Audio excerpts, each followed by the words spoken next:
Welcome students. Today's topic is about the Newton's third law of motion.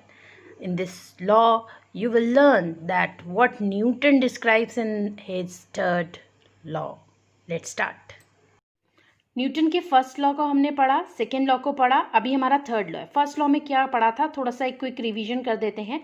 First law में हमने पढ़ा था कि अगर कोई ऑब्जेक्ट रुका हुआ है ना, if something is motion or if something in rest, then they want to retain in their respective position until and unless an external force is applied to change its state of motion or the state of rest. Second law में हमने पढ़ा था कि force is equal to होता है माँ, हमारी प्यारी माँ, F is equal to ma, ये पढ़ा था हमने। और थर्ड लॉ है हमारा कि every action there is a equal and opposite reaction.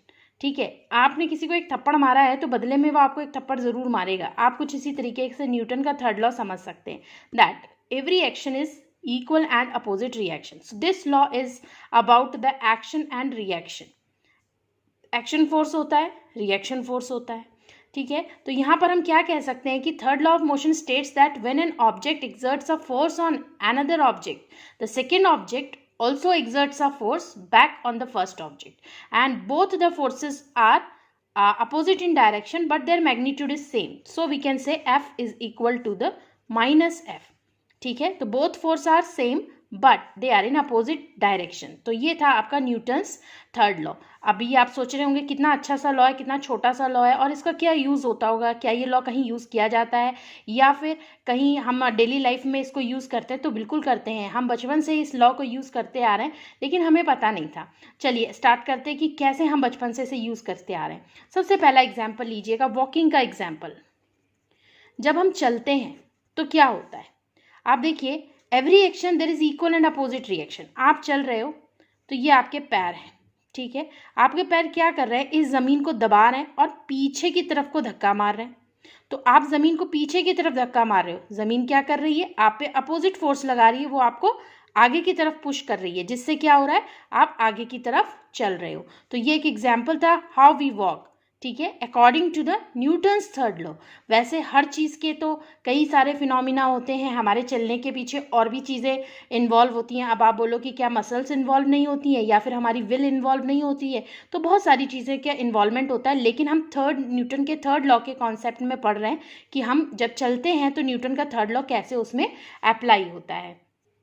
ऐसा एक्चुअल में होता है कि F is equal to minus F. तो इसके लिए क्या किया गया था, एक एक्सपेरिमेंट किया, एक वॉल पे एक हुक लगाया गया और इस हुक में आपने जानते होंगे एक स्प्रिंग बैलेंस होता है, तो इस स्प्रिंग बैलेंस को यहाँ पर टांग दिया गया। ठीक है, और ये स्प्रिंग बैलेंस का नीचे वाला हुक है जिसमें हम चीज़ों को लटकाते हैं।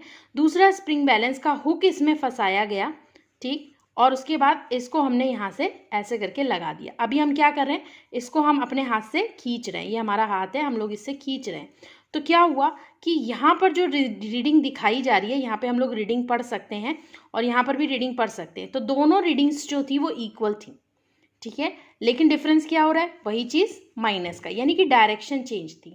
ठीक है, तो बस आप इतना ध्यान रखिएगा यहाँ पर कि एक्शन और reaction force always act on two different objects. आप ये मत सोचिएगा कि एक्शन और रिएक्शन दोनों सेम चीज़ पे हो रहा है, ऐसा नहीं हो रहा है। क्यों? क्योंकि ये जो हमारा पैर है ये एक्शन कर रहा है किस पे, दीवार पे, ओ सॉरी ज़मीन पे, पृथ्वी पे, ठीक है, अर्थ पे एक्शन कर रहा है और हमारी अर्थ रिएक्शन कर रही है किस पे, पैर पे। तो ये क्वेश्चन जो है ऑब्जेक्टिव टाइप में बहुत बार आया है और बच्चे बहुत कंफ्यूज होते हैं कि एक ही सेम ऑब्जेक्ट पे एक्शन और रिएक्शन दोनों एक साथ काम करते हैं, तो ऐसा नहीं होता है बिल्कुल भी। एक्शन और reaction forces always act on two different objects, ठीक है, कभी भी, इसीलिए वो एक दूसरे को जो है कैंसिल नहीं करते क्योंकि दोनों ऑब्जेक्ट्स अलग अलग हैं। ठीक है, और इसके अलावा फोर्स जो है वो हमेशा पेयर में काम करते हैं। एक चीज़ ये भी आपको इससे क्लियर हो गई कि जो भी फोर्स लग रहा है पेयर में काम कर रहा है। इससे आप बैलेंस फोर्स का जो एक कॉन्सेप्ट था वो भी आप समझ गए होंगे।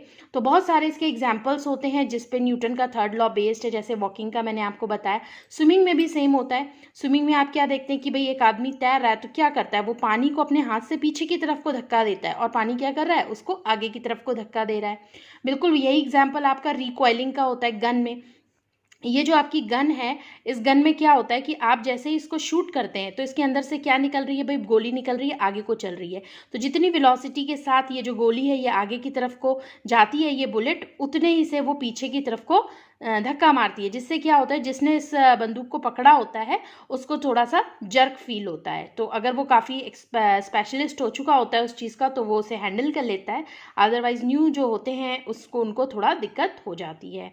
आप चिड़िया का उड़ना देखिए, वो बिल्कुल क्या करती हैं, चिड़िया अपने जो पंख होते हैं उन पंखों से बहुत ही सुंदर तरीके से क्या करती है, हवा को पीछे की तरफ को धक्का मारती है, और क्या होता है, हवा उसे आगे की तरफ को धक्का मारती है।